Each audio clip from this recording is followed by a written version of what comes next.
el trato al cliente, el servicio al cliente. No, ni por teléfono tampoco. Pero tenemos un problema grande, porque si tú sacas a esa persona, entonces ¿a quién te va a ocupar ese puesto?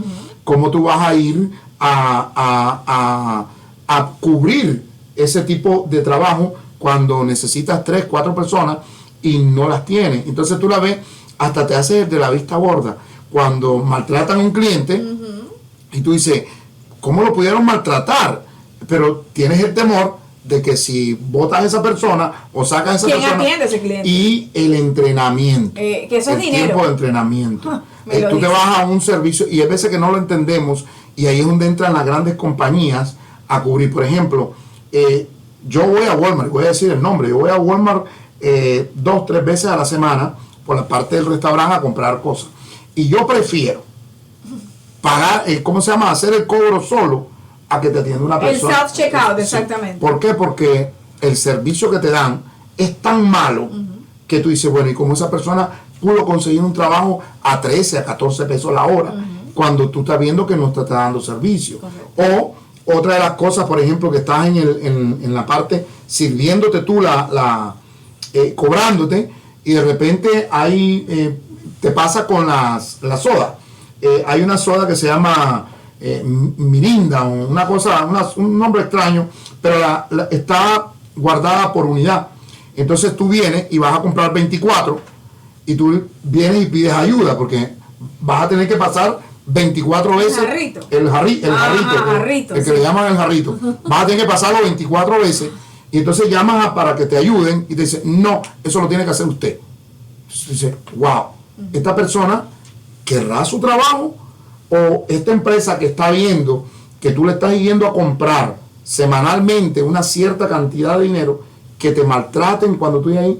Pero hay que ponerse en la parte de Walmart, el conseguir ese empleado. Estamos en una situación terrible y ojalá que ya que pasó la pandemia, ojalá que volvamos otra vez a la normalidad.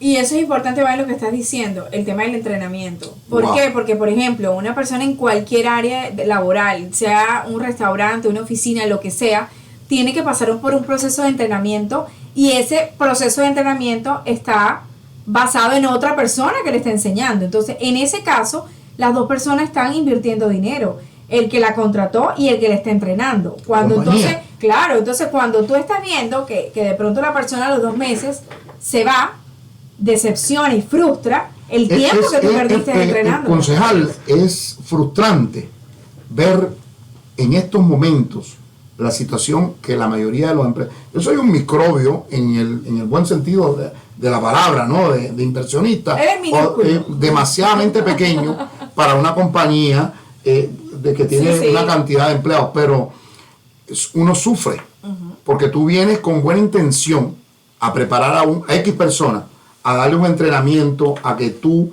en el dado caso, por ejemplo, nosotros que somos impresores, el enseñarle a una persona a manejar una máquina, el traer un técnico para que tú le enseñes, que ese técnico venga y la prepare a la persona, y cuando tú vienes a ver 30 días o 40 días después te dice, es que no, la verdad que no, y no ha cogido un libro para poder estudiar esa parte de ahí. Entonces tú dices, este es el tipo de personas que nosotros vamos a contratar. Claro. Y tenemos que seguir trabajando con ese tipo de personas, porque lo que viene para allá es peor. O sea, lo que tú, el que cogiste fue excelente, porque el otro que viene es peor. Y déjame decirte, es decepcionante como empresario este tipo de situación que uno está viviendo.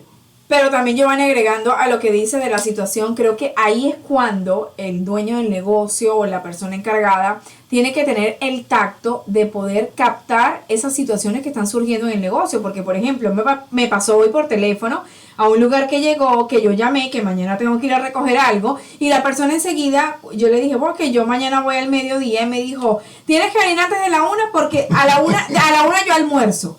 Entonces, no se preocupe, yo voy como a las 11:30. Entonces yo digo, no hay necesidad de llegar a ese punto, decir, ok, perfecto, si puedes llegar antes de la 1, pero como que siempre está esa agresividad, ese tema, y a la larga la persona colgó el teléfono, yo sé que yo voy a las 11:30, porque a la 1 no está. O sea, pero yo me quedé con esa actitud, que yo la llamé con una muy buena actitud, y lo que recibí fue como aquella coraza que tienen enfrente. Sí, claro, es que también la informalidad que existe también es porque gente no está comprometida. Hoy en día es muy difícil comprometer a la gente, uno tiene que ser muy paciente para recibir un servicio.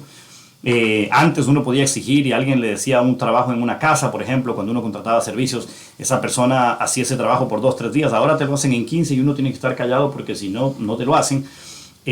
Hay gente que uno enfrenta en el día a día, uno llama y ven que no le toman atención y uno dice o le sobra el negocio o qué. Hay lógicamente quien le sobra el negocio lamentablemente y entonces maltrata, pero también hay el empleado que no está comprometido. Una de las cosas que yo aconsejo, porque alguna vez yo fui gerente general y de recursos humanos en una empresa y aprendí ciertas técnicas a descubrir banderillas rojas desde el día 1. La verdad era que cuando yo citaba a alguien a una entrevista a las 9 de la mañana y esa persona llegaba a las 9:20 y ya tenía una discusión desde la recepcionista y llegaba y casi que se acostaba en la silla, yo tenía el resumen al frente y le hacía una X rápidamente. Claro. ¿Por qué? Porque una persona, sí, debo reconocerlo, una persona que llega informal, que llega con groserías, con altanería desde un inicio, llega tarde, llega y no es serio o seria en una entrevista, pues no se equivoque, la contrata ese día y espere sorpresas a los 15 días, a los 30, a los 60, a los 90, a la semana, porque uno tiene que aprender a reconocer ese buen empleado desde el día 1, capacitarlo, porque eso es muy importante. He estado fijándome que hay muchos empleados no capacitados, no es culpa de ellos. Entraron en la mañana y ya lo pusieron a manejar una caja y es difícil. Capacítenos, denle el entrenamiento necesario para que esa persona atienda bien la caja. No, y también personas que nunca en su vida... Yo estoy metiendo en problemas de alguien. No, y hay que tener en cuenta, y eso es un punto que toca la fibra de muchos lugares, porque de pronto hay personas que están llegando de otros países, por ejemplo, personas jóvenes que en su vida han hecho ningún tipo de labor y se encuentran con un monstruo de responsabilidades y la frustración es normal. O sea, la frustración es normal, pero entonces es ahí cuando tenemos que actuar con inteligencia, con mucho tacto, que es lo más importante, y con el sentido de paciencia, porque lo que tú no sabes, aquí no lo vas a aprender en 24 horas. O sea, eso también es una cosa muy importante y que hay que seguir. Yo no voy a dejar ese tema. Concejal, le voy a apagar el teléfono, el micrófono. Nos quedan 5 minutos, pero yo quiero tocar este tema porque quiero pedirle la opinión al concejal de infinidad de veces.